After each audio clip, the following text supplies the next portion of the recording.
Gracie Jiu-Jitsu rocks.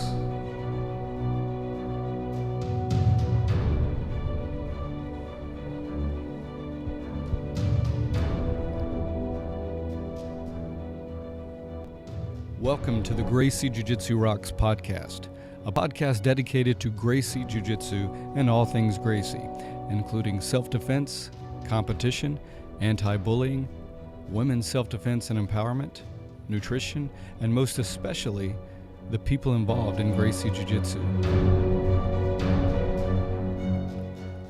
This podcast is for the average Joe. It's for anyone who practices, trains, teaches, or just loves to talk about or hear about Gracie Jiu-Jitsu. We'll explore the lives of Gracie Jiu-Jitsu practitioners, how they got involved in the art, and what effect it's had on their lives. So buckle up and enjoy the ride.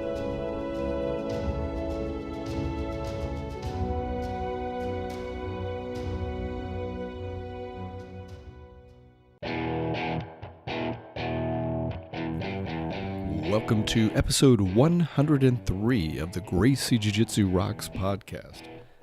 As always, I'm your host, Marty Josie, and thanks for listening.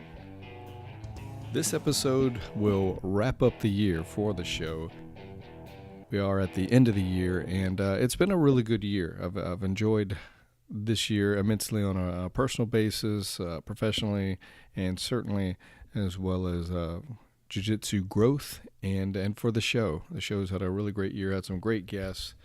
I want to revisit a few of the guests I had by way of airing a clip from their episodes, and we'll just do a sampling of the year, starting off with the legendary Bas Rutten talking about working as a bouncer and the early years of his fight career.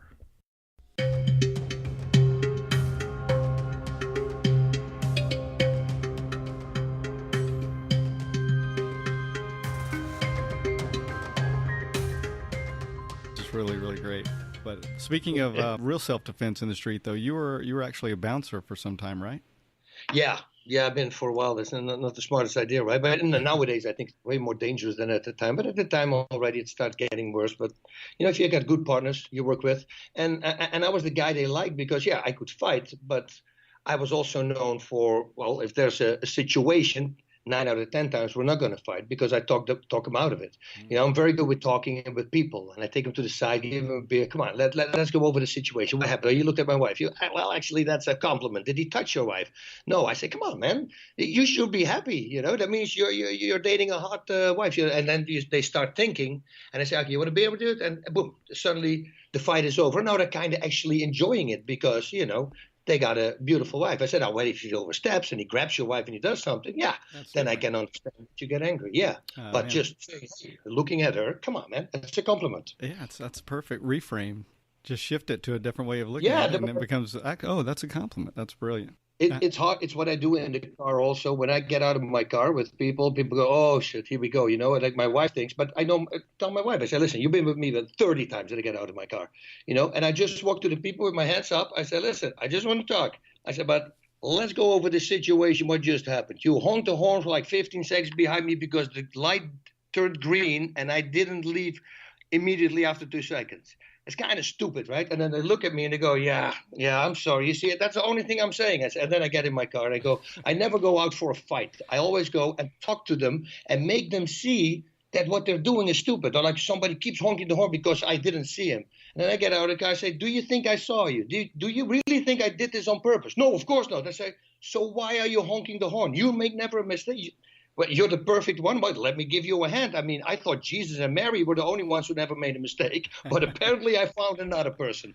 And then they see how stupid they are. Then they realize, everybody makes a mistake. And then hopefully the next time they won't do it. It's if you do it to the wrong person too, in the wrong place, that could be a whole different outcome. Somebody can pull you out of the car, they can shoot you nowadays for a stupid traffic. So, just hold. People don't do things on purpose. It's the world is not against you. That's what people always think. It's very weird how the people are wired. It's like with tweets.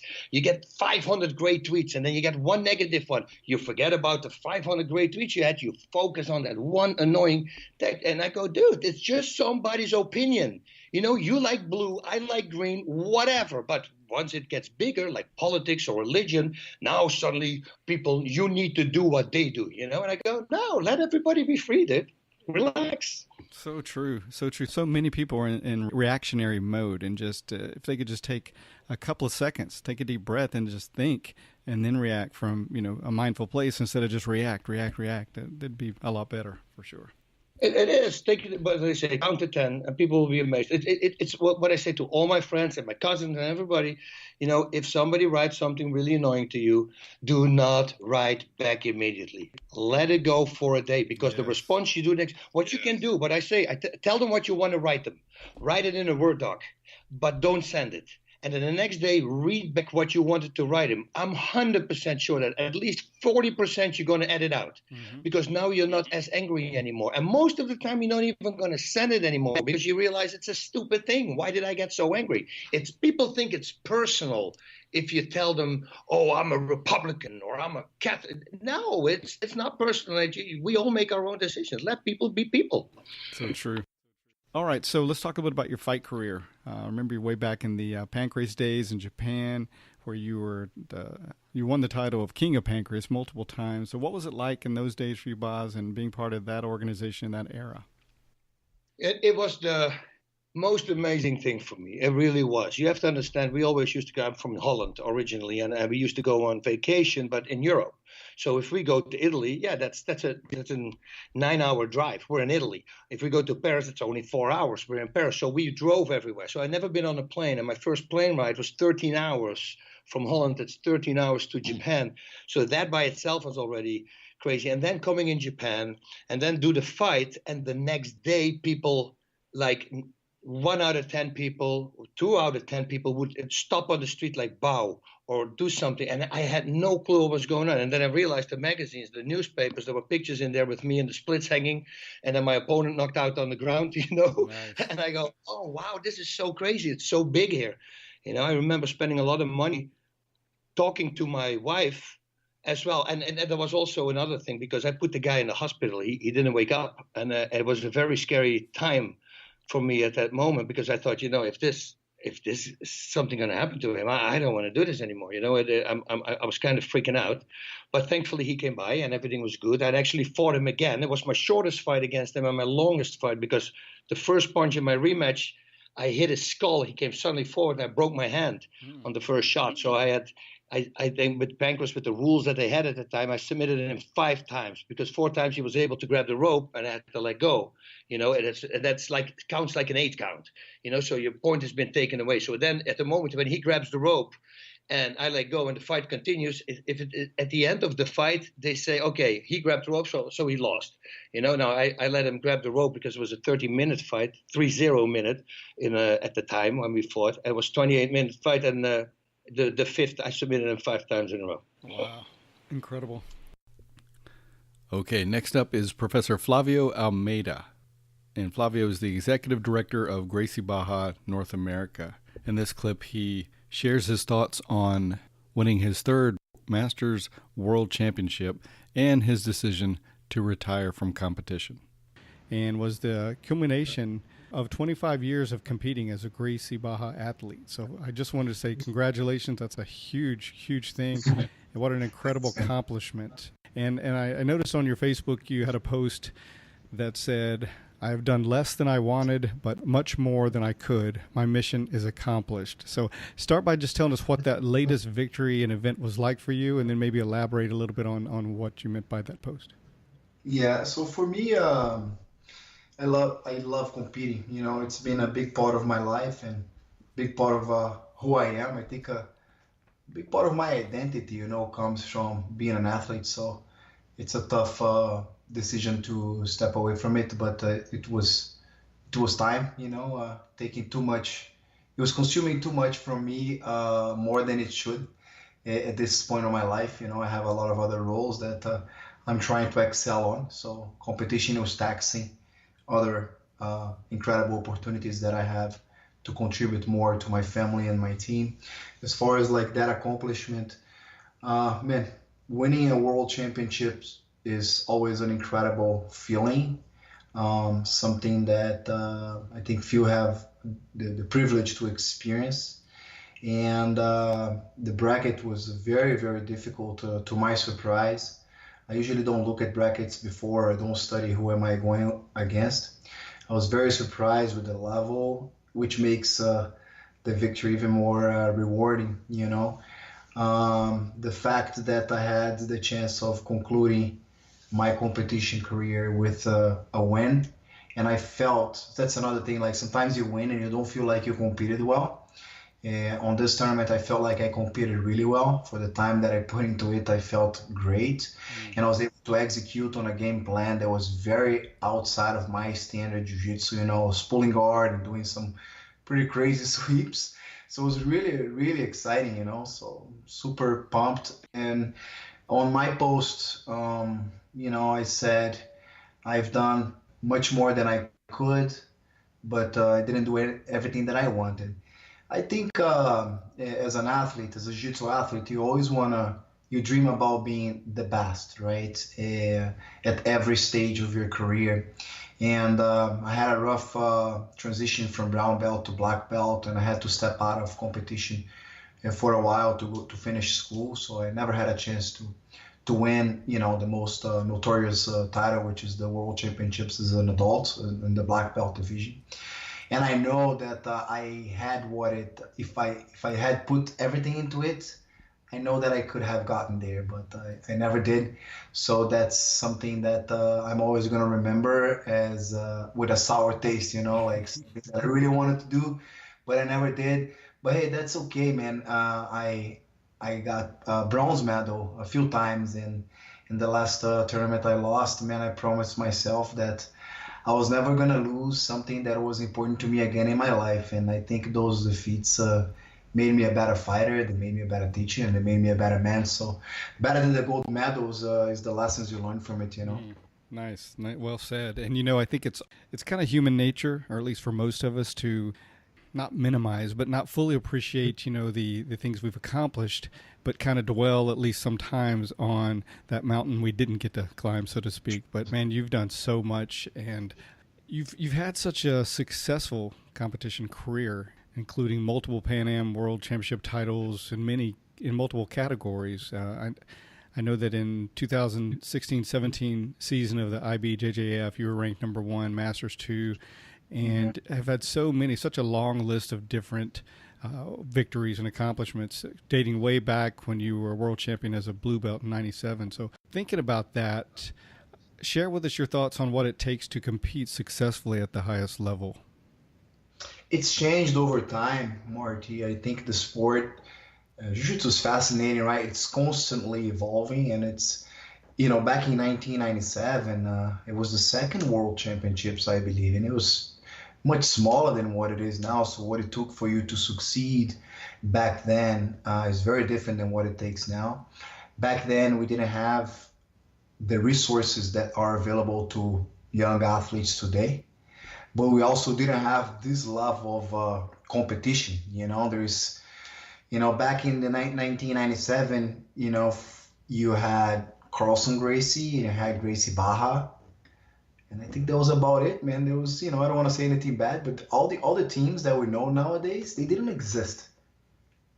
And I'm pretty sure even Alliance didn't exist, right? Fábio Gurgel and Jacaré and Alexandre Paiva, they hadn't come together yet. So just for you to see how different it was back then. So to answer your question, I believe one thing that is common is for you to become a world champion, you have to live the life of a world champion. You know, you have to be willing to make sacrifices. And it's something I always tell my students and athletes that are training under me now, you know, for you to be a world champion, you're going to have to make very difficult sacrifices, you know, like jiu-jitsu is an amateur sport. So you won't be able to have a full-time dedication to this unless you're a playboy and your parents are paying for your bills. So you're going to have to make a living somehow. You can't sacrifice that. You're going to have to train really hard, unless you're not going to get there. So one thing that you're going to have to sacrifice as a young man or woman is going to be the fun part of your life. And a lot of people are not willing to do that. And back then we had to do it. I remember training like a maniac, you know, Monday through Saturday. And I was, you know, my social life was to the bare minimum. And I think the same thing has to be done nowadays. And I think one of the problems that we face nowadays is that you can get credits for trying, which is very awkward. I see a lot of young athletes, trying to build a persona online, and there is no like real accomplishments behind it. It's almost like they're competing so they can make a freaking Instagram post, which doesn't make any sense to me. So I think that the athletes nowadays, they need to be extremely in love with the sport to be able to really understand their reasons and do it for the love of the sport. Okay, up next is Jiu-Jitsu legend Salo Ribeiro talking about longevity. It's nice. Well, it was certainly groundbreaking. And what I really like about you is the way you just described that process. You didn't just, find someone and write a book who you think's a good writer. You wanted to experience. You wanted to experience their energy and their essence before. Same with, you didn't want to just do this interview. You said, well, let's get on the mat first. Yeah. And then have a sense of getting to know someone. I think that's really cool. It's nice. That's how I protect myself. That's cool. So let's talk a little bit about longevity and lasting a long time. As you get further along in your journey, how do you stay healthy? A lot of people call myself a master, and I deny the title because the title comes with full potential of maximize the wisdom that you have.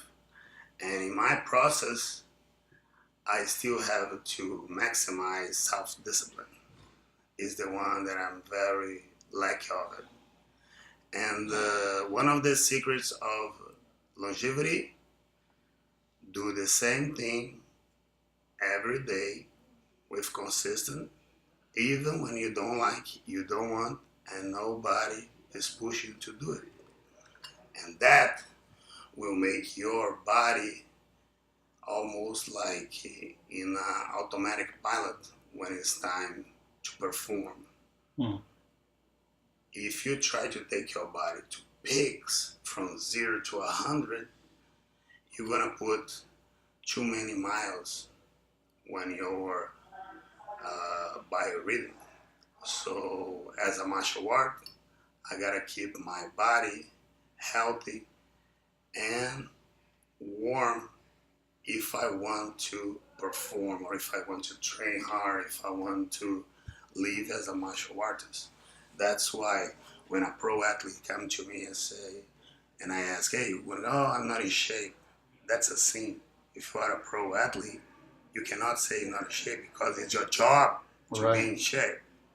And for me, as a sensei now, as I don't compete as a professional, I have to be healthy to be able to inspire the other as soon as they see me. So I cannot preach something that I'm not doing, that I'm not. That's why one of the greatest ads in my training was the yoga. The yoga just in the hot room for me, the 26 position, 2 breathing exercise, release the stress, is stretch my body from the inside to the outside and give me a path to follow, that I'm not the boss, that I'm just that guy in the room that is just feeling as a white belt. And that's the feeling that a lot of instructors lose. Do you remember how was it when you were a white belt? So be nice, be patient. So be cordial, be generous, all that kind of things that you are very good when you are the hammer, but when you are the nail, exactly. And all that kind of things is a compliment for the Bushido way.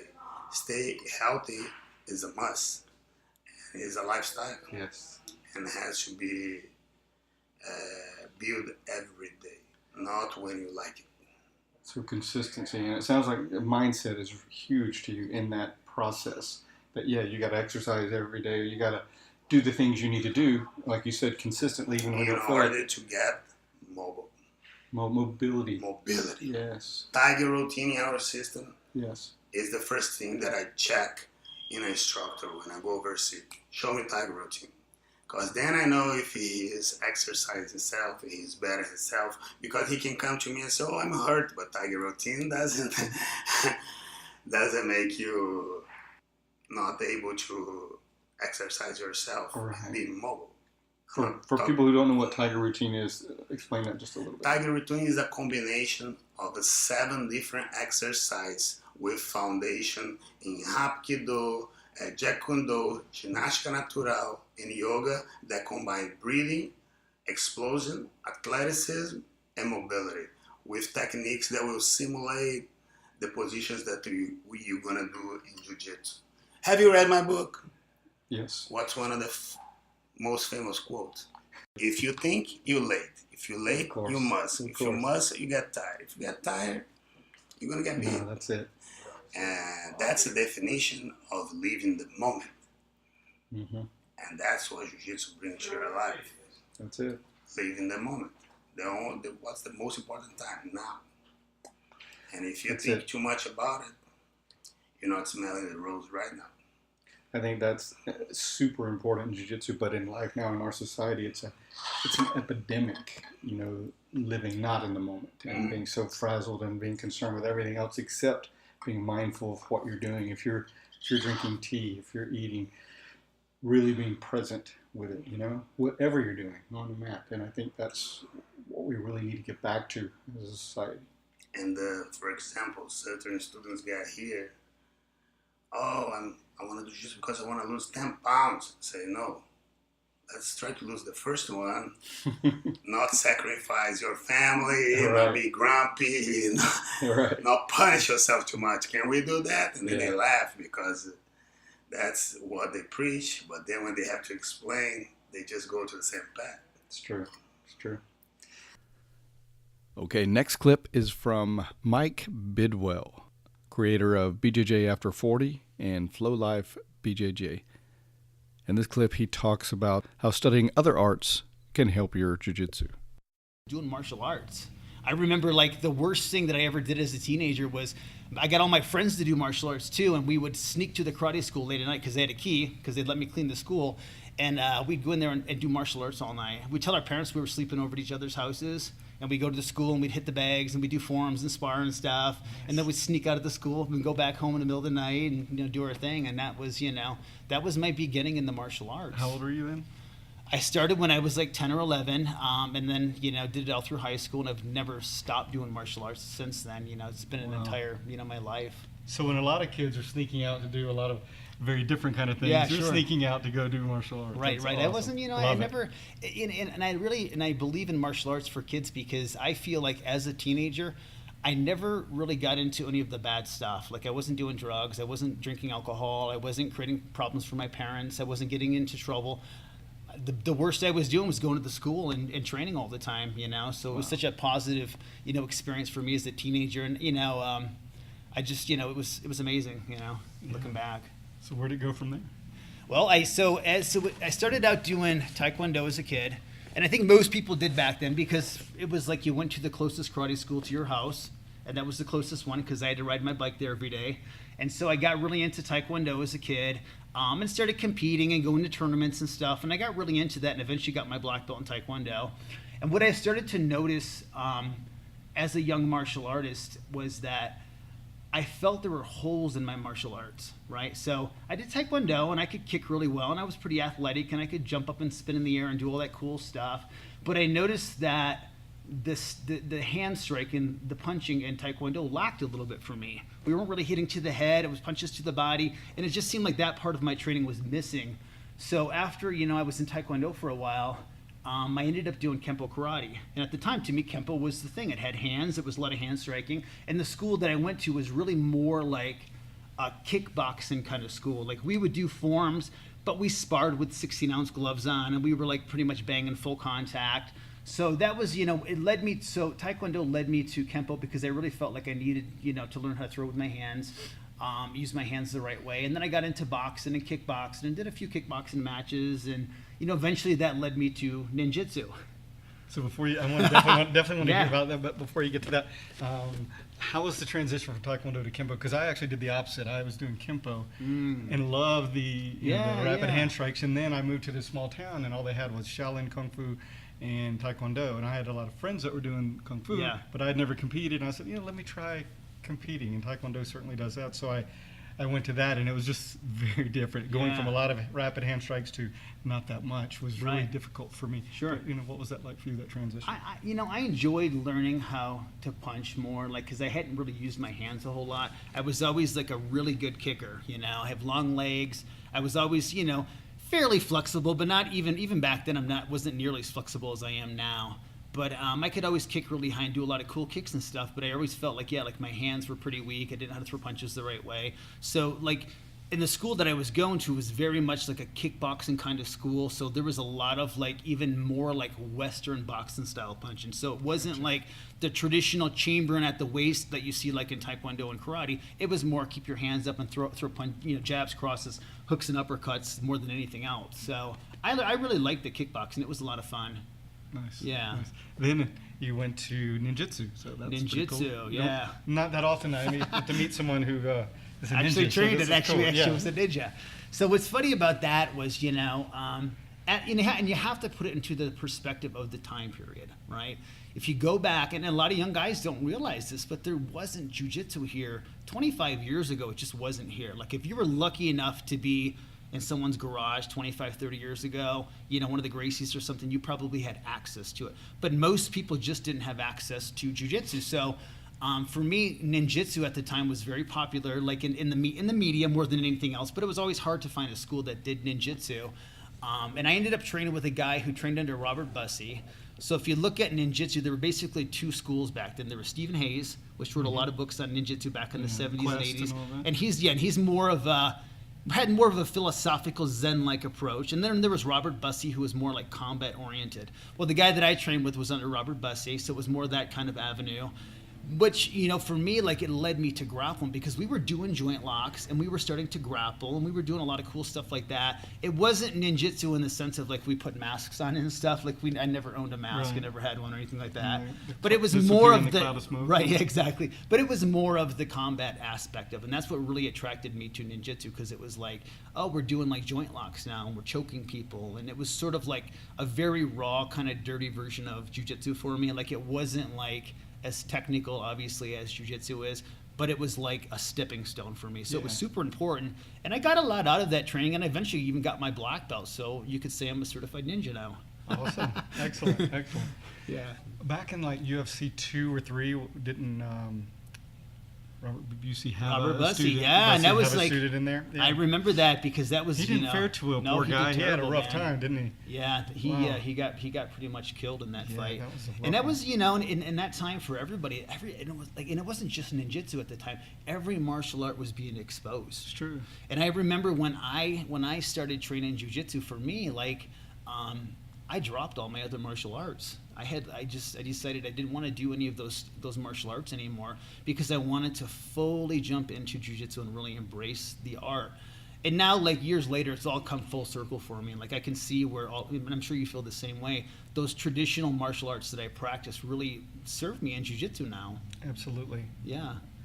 Yeah, I think the longer you're in first of all, jiu-jitsu tends to be very addictive, and no matter where you come from, once you find it, you tend to I really want to focus on this. But like you said, after a certain amount of time or maturity, I think a lot of us do come full circle and really appreciate the beauty and the substance in those other arts and how it can play into your jiu-jitsu. And there's universal concepts and themes that you're going to see across the board in every martial art. So, and those framework pieces are super important, because they're going to connect a lot of your techniques in jiu-jitsu. When you start looking at it, you're like, oh, I remember that. I remember how we turned that way when we were doing Taekwondo and we did some of these movements. Maybe they weren't thinking about jiu-jitsu, but I can take those universal themes and apply them really to any martial art. Exactly. Yeah. What would you say to, some of the jiu-jitsu practitioners out there who are a little more closed-minded, and they see maybe a form or a kata and quickly dismiss that art. Like that wouldn't work in real life or in the UFC or whatever. What do you say? Well, to I think that attitude? I think that people train for a lot of different reasons. Not everybody does martial arts to be in the UFC. Not everybody does martial arts necessarily for self-defense. So I think you have to decide what are you looking for martial arts for. If you're looking for self-defense, not every jiu-jitsu school is going to be the best school for that either. There's a lot of schools that are very competition oriented, right? Mm-hmm. And they're not teaching like, things that like we don't do in jiu-jitsu, like headlocks and bear hugs, right? So maybe you're not going to learn that stuff, but that's stuff that you'd kind of want to know for self-defense. So maybe you're not into self-defense, so maybe your path is that you want to be in a more competition geared school. Or maybe you do want to learn self-defense, so maybe you go that path. In terms of other martial arts, like if you had two guys that were starting martial arts on the same day, and one guy was doing like a traditional martial art and the other guy was doing jiu-jitsu, I think the guy doing jiu-jitsu after 5 years is probably going to be a better, more well-rounded fighter if that's what he wants to be. But maybe the other guy didn't do it for that reason. Maybe he just wants to get in shape and learn an art, and it's just something fun for him, you know? So we have to decide, like, why we're doing this in the first place. It's great. It's a great point. It's a great point. Okay, in this last clip, we hear from Professor Alvaro Romano, founder and developer of Ginástica Natural method. And in this clip, he talks about helping Pedro Sauer through Ginástica Natural and his relationship with Fabio Santos. So I was speaking not that long ago with Mike Horahan, and he was telling me about that you had helped Professor Pedro Sauer quite a bit when he needed some help. You designed a program for him. So tell us a little bit about how that went. Yeah, I meet him. Pedro is my very good friend for a long time. I love this guy. He's an amazing teacher, man. This is a very tough guy. And I visited him one time because I was there for teach seminar. And I'm surprised because he told me, Alvaro, I can move my shoulder. Oh, really? And what's going on? Oh, I have 6 shoulder operations. He talked about, and I check it out a little bit because I have good experience about this because I work for the best physiotherapist in Brazil for a long time, and I teach university also. And I use one program in the water, for him. And after, I use one program for mobility, for the shoulder and for whole body. I don't work only the shoulder, I work the whole body. Gotcha. And after 2 days, 3 days, he feel much better. He can move the arm, and he say, hey, go this way, my friend. Because sometimes the people, when I have a problem like that, the people say, I need to stop. No. The research show for everybody, you recover your body when you move your body. Of course, you need to be careful if you have one huge injury or operation. You need one specialist, and the guy give you one way to you. But long time ago, 30 years before, I remember in Brazil and everywhere, when you recover your injury, the people say, no, doing nothing. Today, the people say, no, move your body. You understand? Yes. Of course, move your body like a crazy, but you need step by step, move your body. When you move your body, you can recover fast. That's I say to Pedro, and he understand, and I'm so happy. And I talk to him and say, much better. Now he travel a lot, and I use the gloves and the exercise in the pool, and the same exercise, the Ginástica Natural exercise. That's amazing guy. Yeah, I can't say enough about him. He is an amazing guy. But yeah, Mike was saying how much you really helped Professor Sauer and really helped give him a lot of relief. So that's wonderful. I was also speaking with Master Fabio Santos recently, and he certainly is a good friend of yours and a big fan of your work as well. And he couldn't say enough about you as well. Yeah, Fabio is. I train jiu-jitsu today for him because Fabio is my friend since 14 years old. Wow. He was in the high school together.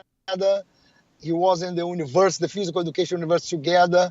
He was in the Halls Grace Academy the same day also. He stayed in my life for a whole time. He's my brother. Wow. He's like a brother for me, like a brother. He's amazing jiu-jitsu guy. He have amazing technique. He's a very good professor. He's a real quarter belt. He's a physical education also professor, He's a guy is amazing. He know about everything because he's my friend since he's 14 years old. And he know how difficult when I start Ginástica Natural and the people say, people don't like this. I don't know if this happy or not. You know, that's I said before. People say, this guy's crazy, but I'm believing because I use this for myself. I feel this in my body. You understand? Yes. And this when you feel okay, no, I'm keep going and keep going. I don't care. Of course, I learn with a lot of influence for the people from yoga, for the Kempo, but my this is my job. I use this because my body is different for the another guy. And I say when I have success in your life, it's not only because you learn with one person. You need a discipline every day. You need to use your intuition also. This is very important. Your intuition, maybe I go this way, maybe not. I'm changed. You understand? Yeah. This is very, very important. You have success when you follow this. No, because I teach universe, my friend, for a lot of people. A lot of people. I teach the same for everybody. And after degree, everybody, I meet this guy on the streets and I ask one, hey, how's your life? He say, oh, professor, I'm not good. I'm not good in the physical education. Another guy learned the same. He say, professor, I'm very well. I have a lot of clients. My job is growing up all the time. You understand? And that's because it's him. You understand? Yes, It absolutely. doesn't matter. Everybody learned the same. But is your charisma, is your dedication. This make your job big. This make you good professor. You understand? Mm-hmm. Because everybody learn the same. Sometimes because I have almost 500 instructor. All right. Hope you enjoyed those clips. Again, it was just a sampling of the guests from this year. So if you missed any of those, definitely go back and check out the entire interview and episode. All right, I want to go ahead and run down who the guests were for this year and of course, thank them very much. Episode 88 started the year off with Master Kaiki Elias, wonderful, wonderful human being, and I got to visit him at his academy for that interview. Next, we had episode 89, Bas Rutten. Episode 90, Brian Beauchamp, multiple world time Masters World Champion, as well as UFC referee. Episode 91, Alvaro Romano. Episode 92, Dave Kovar, legend in martial arts. Episode 93, Mike Bidwell. Episode 94, Phil Cardella. Episode 95 was Hijas Libre. Episode 96 was Sifu Alan Baker. And episode 97 was Dr. Pete Goldman, chiropractor to many of the BJJ and MMA elite. Episode 98, Flavio Almeida. Episode 99 was Halston Gracie, son of Grandmaster Carly Gracie and grandson of Grandmaster Carlos Gracie. Episode 100 was Sensei Salo Ribeiro. And episode 101 was Mike Diaz, Pedro Sauer black belt. And episode 102 was the Turtle Master Eduardo Telles. So again, if you haven't listened to all these, if you missed any of them, definitely make sure you go back and check those out. A few of the people I'd like to acknowledge on that participated in the Meet the Listeners segments were Kevin Eldridge, who's a Gracie Baja black belt, Tyson Kilby, author of Fundamental Handgun Mastery, Louis Martin, author of The True Believers, and Kirsty Mather, head coach of Timaru BJJ in Timaru, New Zealand. A shout out for the Make a Difference, Make an Impact segment. Had a guest host for one of those segments was Professor Mark Kukro, Pedro Sauer black belt, and always love when Mark contributes to the show. As far as product reviews this year, didn't do a whole lot of those this year. I did recently review a video program from Professor Roy Marsh, Escaping the Pen Seminar, and you can read about that on the site, but it's a really great instructional video. Roy's a Hoist Gracie black belt with decades of experience under his belt and has a lot of knowledge and insight. Really enjoyed this instructional because it gave a lot of great information about how to survive and escape from the bottom. So definitely worth you checking out. Read the full breakdown and recap on the website at GracieJujitsuRocks.com and check out that video from Roy Marsh. All right, I want to say thank you to you, the listeners. I really appreciate the support that you've given the show, and hope you continue to enjoy the show this year. As always, I really love feedback and suggestions, so keep those coming. And again, thank you for your support. I look forward to some exciting things in 2019, and I hope you had great holiday seasons. I hope you're ready for a new year and are ready to start it off with a bang. Hope you've got your goals in place and ready to take action and follow through and make 2019 the best year that it possibly can be. Cheers. And that's going to do it for this edition of the show. As always, I thank you for listening. Hope you're enjoying the show. If you feel like you're benefiting from the show and want to show your support, you can support us on our Patreon page, and a link in the show notes. Please like and follow us on social media and help us spread the word by reposting our posts and telling others about the show. You can leave comments on the website at www.gracejujitsurocks.com. You can also go to iTunes and leave comments, as well as rate the show, and we would appreciate a 5-star rating, which helps us with our standing in iTunes. You can also leave comments on our YouTube channel. If you have suggestions for the show, please don't hesitate to give those. We always like feedback and suggestions. Okay, that's going to do it. So until next time, this is Marty Josie, and I'll see you on the mat.